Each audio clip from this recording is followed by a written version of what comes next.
Hare Krishna, Sri Krishna Chaitanya Prabhu Nityananda Shri Advaita Gadadhara Sadi Gaura Bhaktavan.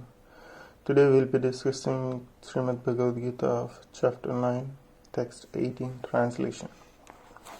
I am the goal, the sustainer, the master, the witness, the abode, the refugee, and the most dear friend. I am the creation and annihilation, the basis of everything, the resting place, and the eternal seat. Gati means the destination, where we want to go, but the ultimate goal is Krishna. Although people do not know it, one who does not know Krishna is misled, and his so-called progressive march is either practical or hallucinatory. There are many who take as their destination different demigods, and by rigid performance of the strict respective methods, they reach different planets known as Chandraloka, Shuryaloka, Indraloka, Maharloka, etc. But all such lokas or planets, being creations of Krishna, are simultaneously Krishna and not Krishna. Actually, such planets, being the manifestation of Krishna energy, are also Krishna, but actually they only serve as a step forward for realization of Krishna. To approach the different energies of Krishna is to approach Krishna indirectly. One should directly approach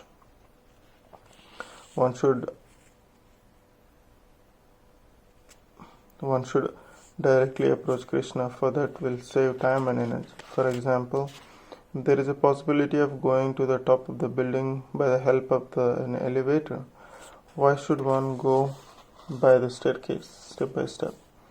Everything is resting in Krishna energy, therefore without Krishna shelter nothing can exist. Krishna is the supreme ruler because everything belongs to him and everything exists in his energy.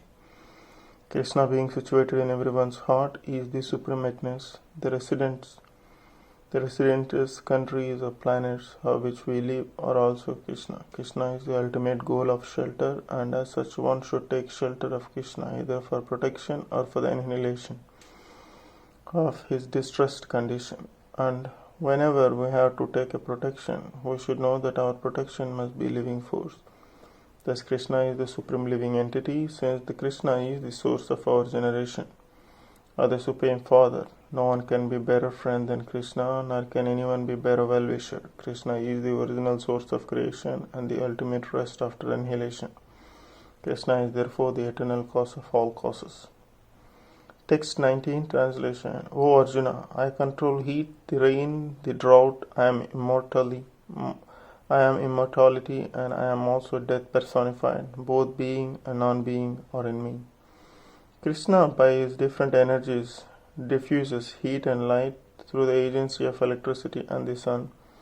During the summer season, it is Krishna who checks rain from falling from the sky, and then during the rainy season, he gives unceasing torrents of rain. The energy which sustained by us, prolonging the duration of life, is Krishna, and Krishna meets us at the end as a death.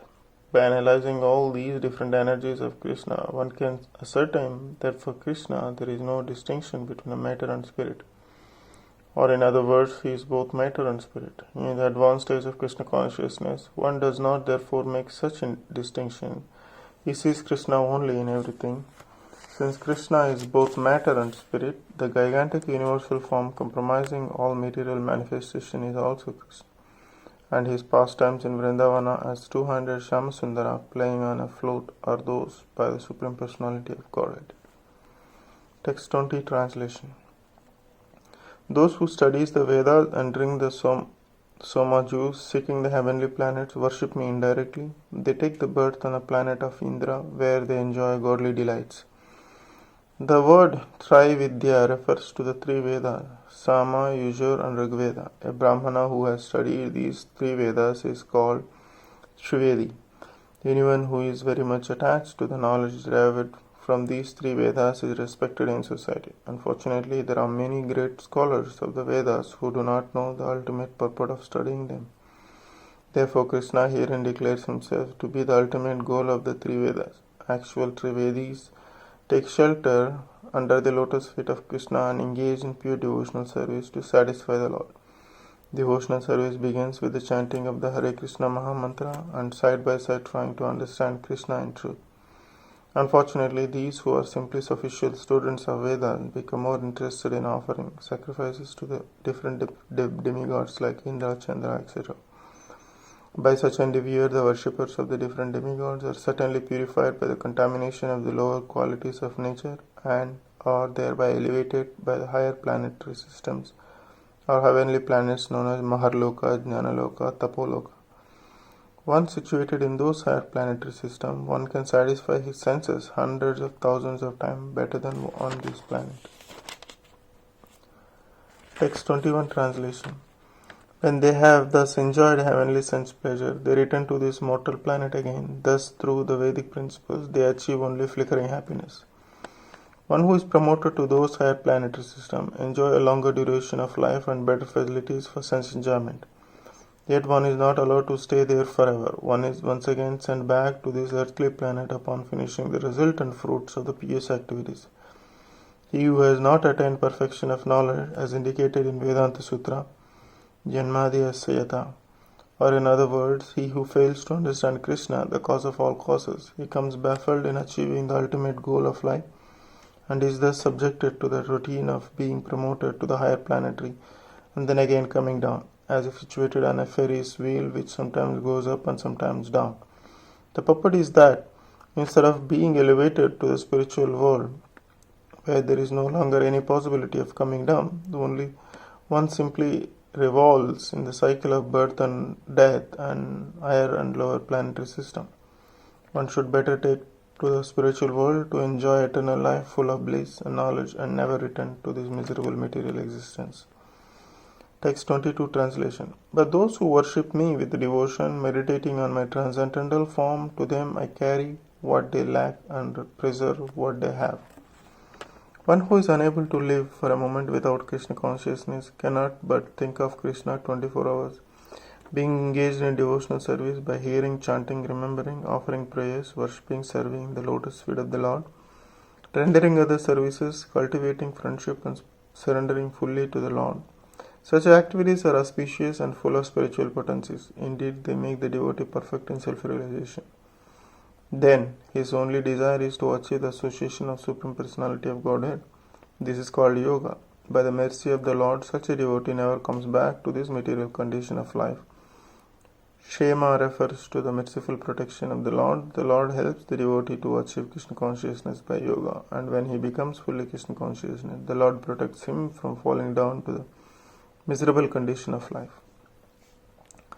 Text 23 translation. Whenever a man may sacrifice to other gods, O son of Kunti, is really meant for me alone, but it is offered without true understanding.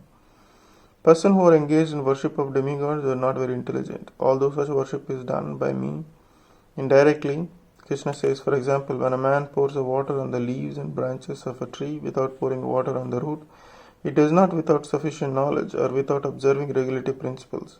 Similarly, the process of rendering service different parts of the body is to supply food to the stomach. The demigods are, so to speak, different officers and directors of the government of the Supreme Lord. One has to follow the law made by the government, not by the officers or directions. Similarly, everyone is to offer his worship to the Supreme Lord only. That will automatically satisfy the different officers, directors of the Lord. The officers and the directors are engaged in a representative of the government, and to offer some bribe to the officers and directors is illegal. This is stated here as a avidhi purvakam. In other words, Krishna does not approve the unnecessary worship of the demigods. Text 24 translation. I am the only enjoyer and only object to sacrifice. Those who do not recognize my true transcendental nature fall down. Here it is clearly stated that there are many types of yajna performances recommended in Vedic literatures, but actually all of them are meant for satisfying the Supreme Lord. Yajna means Vishnu. In the second chapter of Bhagavad-Gita, it is clearly stated that one should only work for satisfying Yajna or Vishnu. The perfectional form of human civilization, known as Varnashrama Dharma, is specially meant for satisfying Vishnu. Therefore, Krishna says in this verse, I am the enjoyer of the sacrifice because I am the Supreme Master. However, less intelligent persons, without knowing this fact, worship demigod for a temporary benefit. Therefore, they fall down to material existence and do not achieve the desired goal of life. If, however, anyone has any material desire to be fulfilled, he had better pray it for the Supreme Lord, although that is not a pure devotion, and he will thus achieve the desired results. Text 25 translation. Those who worship the demigods will take birth among the demigods. Those who worship ghosts and spirits will take birth among such beings. Those who worship ancestors go to the ancestors, and those who worship me will live with me. If anyone has any desire to go to the moon, the sun, or any other planet, one can attain the desired destination by following specific Vedic principles recommended for that purpose. These are vividly descended in the fruitive actions portion of Vedas, technically known as Darsha Purnamasi, which recommends a specific worship for a demigod situated on a different heavenly planet. Similarly, one can attain the Pita planet by performing sacrifice yajna. Similarly, one can go to many ghostly planets and becoming Yaksha, Raksha, or Pisacha. Pisacha worship is called black art, or black magic. There are many men who practice this black art and they think that it is spiritualism, but such activities are completely materialistic. Similarly, a pure devotee who worships the Supreme Personality of Godhead only achieves the planets of Vaikuntha and Krishna Loka without a doubt.